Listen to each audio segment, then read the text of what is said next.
Previously on Urban Gun Reviews. What's going on, gun family? Urban Gun Reviews, and today on the channel I'm going to be doing a review and my first shots from the Rock Allen Armory 1911. Let's check it out.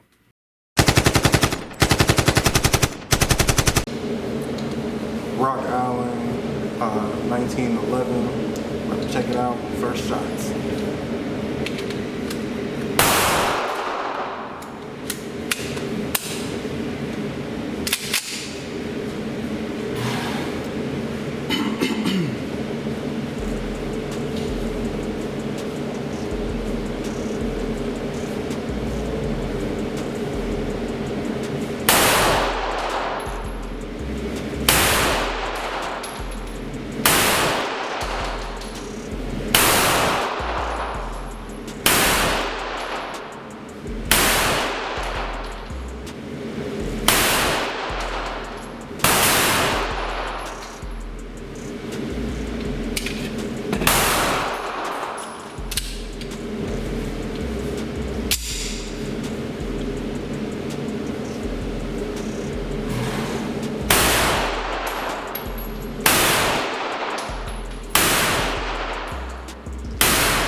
Before we get into this review, gun family, go into the description, click on my Instagram link, follow me on Instagram, then come back and check out this video. All right, let's go. All right, gun family. So today on the channel, we got the Rock Allen Armory 1911. This is chambered in 45 ACP, 45 auto, 45 ACP. And I got this at my local Rural King, but I ordered it online. And I paid, I think, $436 or something like that. Oh Lord! For it. It comes with an 8-round single stack magazine.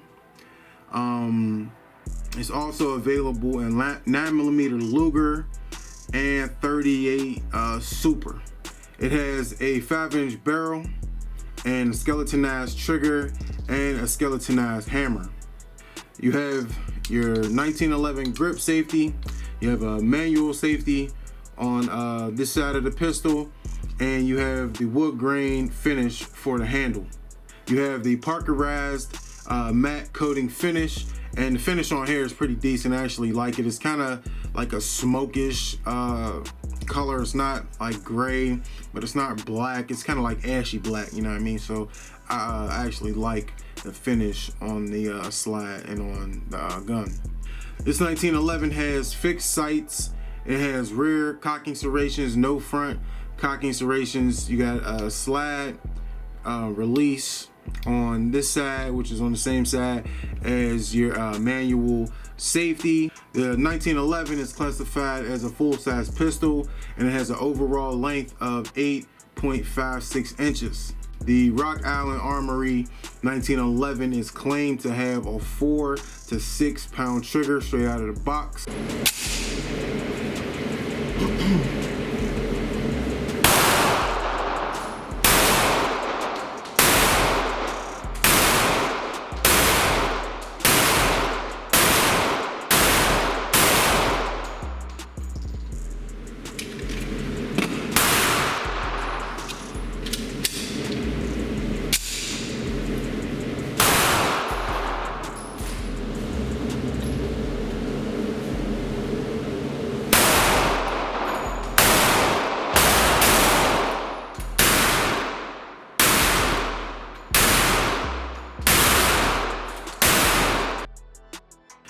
So my thoughts on the Rock Allen Armory 1911.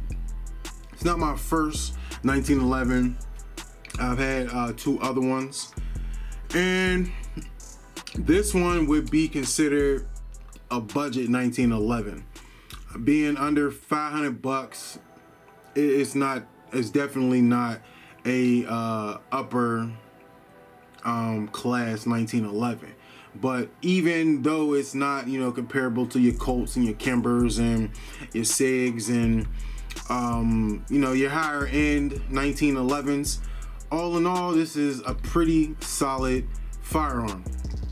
I took it to the range yesterday. I put over 200 rounds through it, and it really is a pretty decent gun to shoot. You know what I mean? I did have some issues with brass case ammo. I don't know why, but the brass ammo gave me a little bit of issues sometimes, and I forget what it was, what the brand was.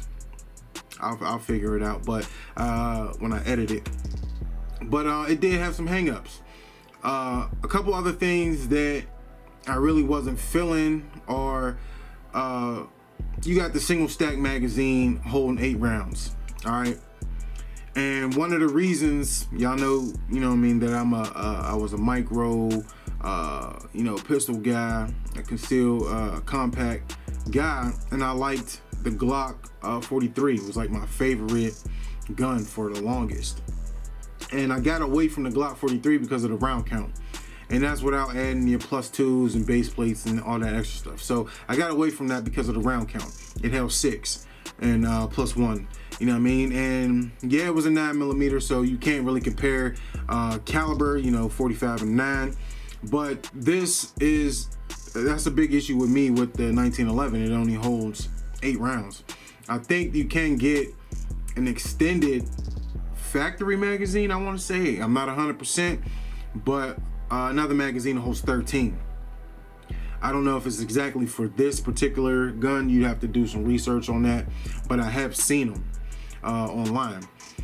But the 8 round count is something that is a concern to me. So as far as carrying, I wouldn't carry this. And that's just, my personal preference. You can have yours as always. So it's your choice, but I would choose not to carry this. For one, I wouldn't want to conceal this. It's a pretty big firearm. It's a heavy firearm. Another thing that I really don't like about it is the grip. The grip is really slippery. It's not really comfortable. It doesn't really fit for me. You know what I mean? And I bought some rubberized grips from eBay, and I probably just didn't pay attention, trying to hurry up and buy them. And they're for the compact 1911, so they actually didn't fit. I'll be sending those back, and I'll be getting the actual rubber grips that would fit this. I think that they would feel a lot better on this gun, and it would make it more comfortable to shoot. When I did my unboxing, I talked about the grip safety and probably getting slab bite. I can say I didn't get any slab bite when I took this out to shoot, and it didn't really like tear up my hand, this, because this is like kind of sharp. It didn't tear up my hand at all, so that was kind of surprising. Another thing that I'm not really feeling on this is the sights. They're fixed sights, so you can't like take them off. They're milled into the slide, so you're just stuck with these sights. But being that there's no like dot on the front sight, it's really hard to pick up, your target. And I'm saying, like, if you had a big target, you would hit the big target, but to be precise and to hit, like something real small, I don't know. Like, I struggle with really getting my sight, the sight picture, and really focusing in on the specific target that I was trying to get, just with the way the sights are. All in all, they're decent, not really the greatest, in my opinion. The slide also was a little slippery. not really hard for me to manipulate, but my wife shot it as well, and she struggled with a ungloved hand with manipulating the slide and being able to rack the slide.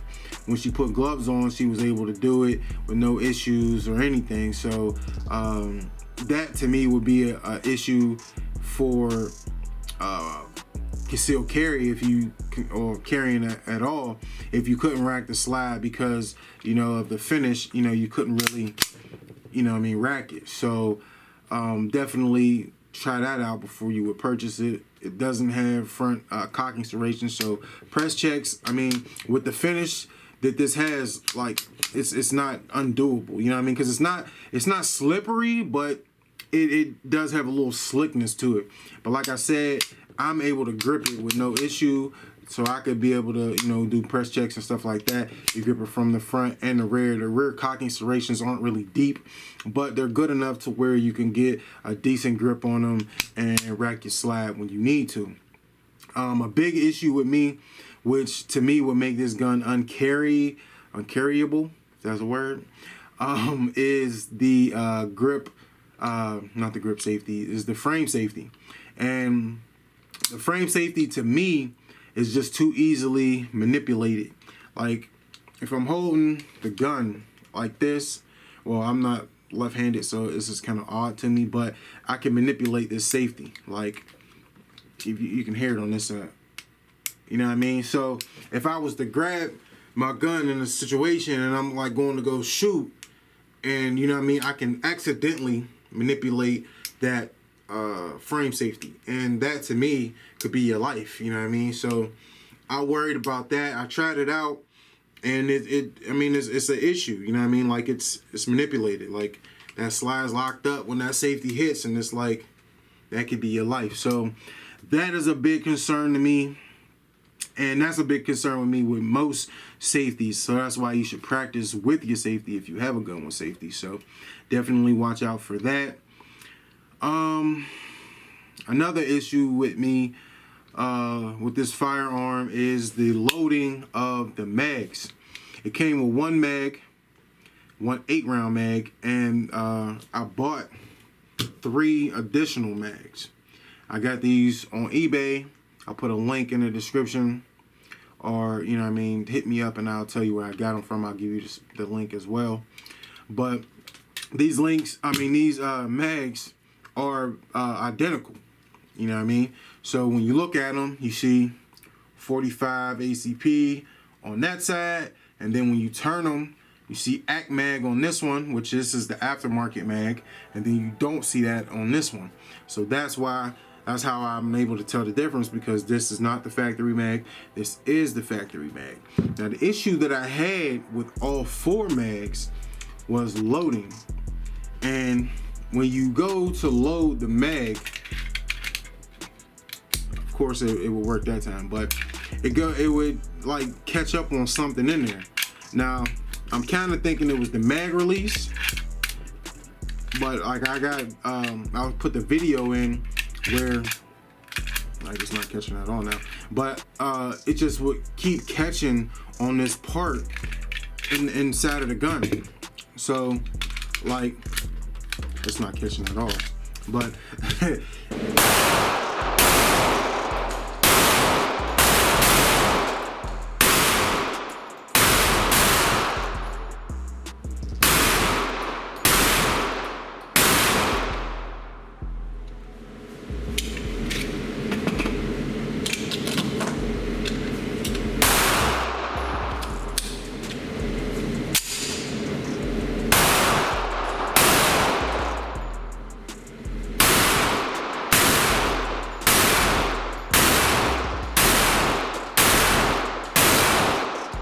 when you go to load it, let me show you. I'm not gonna load it up. But when I was going to go load it, like, it would catch up on this one part, and you'd have to wiggle the mag in order to get it to seat in the gun. And like, that to me is a no-no. You know, here it go right here. So it's something right here. See, I'm pushing, and it just catches up on something. So I didn't like that. Maybe it worked itself out a little bit, but like, it just would keep catching up on this one part, and like you would have to really like wiggle it and push it forward, backwards, however, to get it to seat. And that was just odd to me, you know. And I thought it might have been the aftermarket mags, but it was all 4 mags did it. And I don't know why. So I opened up the slide and I looked through the slide and I, you know, pushed the mag through, and it seemed to be like it was the mag release button. Like it would catch. It was like this little part, like the corners right here would catch inside of there, and I don't know why, but like, you know what I mean, like that to me was like wow, like I couldn't carry it on that, you know what I mean, with that happening either, because you know you run out, you only got 8 rounds anyway, so you carry spare mags, you run out, you go to load that spare mag, and you can't just throw it in there, you know, you got to adjust it. That is a very dangerous situation. I don't know if it's just mine. If you happen to have this same firearm, or you have that issue with your 1911, hit me up in the comment section. Let me know if you found a way to remedy that, or if it's just a situation that you're gonna have to deal with. But this is, like I said, my 3rd 1911. I never had that issue with the other 2 that I had. So I don't know if it's just the specific one, or if it's the mags, or I don't know. But definitely a safety concern in my book. Shot 3 different kinds of ammo through this. I shot Remington 185 grain plus P jacketed hollow points. I shot Tula ammo 230 grain steel case FMJs, and I shot Hornady critical defense 185 grain. Like I said, the Hornady and the Tula ammo I had no issues with. I had some cycling issues with the Remington. I don't know why, but some of the rounds would hit the feed ramp and they would kind of nosedive, and it, you know, you had to like you know, kind of try to rack the slide, or you know what I mean, hit it, you know what I mean, hit the you know, the back to get it to cycle properly. It happened maybe 6 times, you know what I mean, so, you know, give or take, but it only happened with the Remington. So I don't know if it was just the Remington, the way the bullet was, that made it do that. It was the hollow points, I don't know, but that, I just wanted to put that out there, that those is kind of snagged up on those rounds. Now I have fairly decent sized hands, but the slide release I cannot reach with my thumb, you know what I mean, and be able to keep my grip on the firearm, you know, my grip that I'm supposed to keep on the firearm. I cannot access the slide release. So what I'd have to do is I would have to slingshot it, you know what I mean. So if I was out, I loaded up a new mag. There's already a mag in here, so I load up my mag, boom, like I couldn't get, see, like keeping my grip that I'm supposed to keep, like if I adjusted it a little bit and like kind of swung my thumb over just a bit, I can get to it. But then I would like be moving my trigger finger, and it would, you know, I'd have to readjust when I went to go shoot. But keeping it, you know what I mean, the way I'm supposed to, the grip safety activated, and my hands the way it's supposed to be, I can't reach that. So I'd have to, I got the mag in, so I'd have to, you know what I mean, slingshot it in order to release the slide. Extra step, is it a deal breaker? You know what I mean, personal opinion, but I don't like that I can't reach the slide release. I don't like that with my thumb and keeping my grip that I'm supposed to, you know, keep. I don't like that. If it's an issue for you, then, you know what I mean, you'd have to make that decision if this, you know, gun was for you or not. But to me, I just didn't like it. The trigger on this was pretty good. You know, it's hard for me to really gauge these triggers. Follow-up shots wasn't bad, but being that it's like this style of trigger, you know, it's not the normal style trigger that I'm used to. So, you know what I mean, being able to, you know what I mean, test out as far as like the pounds and, you know, double shots and follow-up shots and all of that. It was kind of odd for me to be able to gauge it. I could say that it wasn't uncomfortable, and the trigger's, you know, pretty much comfortable. And as far as like the I don't know, like it's just hard for me to gauge these style of triggers. Recoil, definitely not bad. For 45, you would think recoil would be kind of, you know what I mean, all over the place. It handles really good. My wife was able to handle it and shoot it with some accuracy and not be all over the place, you know, due to recoil and stuff like that. Like I said, it handled really good. My wife has really small hands, and she was able, even with the grip that she has, she's definitely not able to access the slide release. She couldn't even get the mag release, you know what I mean, because her fingers are so small. So she would have to, you know, release her grip to even access the mag release. But she was able to handle it and shoot it pretty decently. All in all, I think the shooting is good with this gun, and I'm definitely satisfied with it. Reliability was my only issue as far as that, and that's with the Remington ammo. All in all, with this gun, would I recommend it? And my answer to that question is, how much do you like 1911s? If you're a big 1911 guy, then I would say get it, you know what I mean, because it's budget friendly, not gonna break the bank, and it's a solid gun. If you're not into 1911s, I wouldn't get it. I wouldn't recommend it. Like I said, the grips, to me, they're just not good. You know, when I'm inside at the gun range, my hands get sweaty, and you know, sweaty hands on this wood is just not really a good combination. What did he say? I felt a lot better shooting it with a gloved hand, but you don't really have a wide trigger guard, so I don't know if I recommend, you know, shooting it with a glove on all the time. I mean, but if you carry this, or you know, headed for home defense, you wouldn't have a glove on when you shot it anyway. So all in all, I didn't, like I said, I didn't care for the grips at all, and I will be replacing these. I tried to have it before I got to the review, but I actually ordered the wrong ones. So these will be on for a little longer, not too much longer.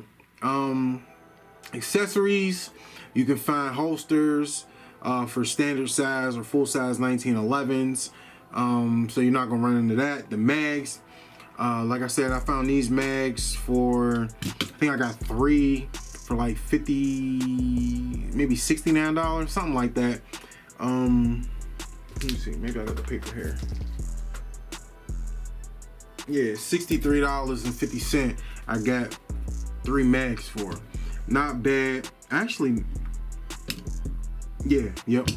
So that's not bad.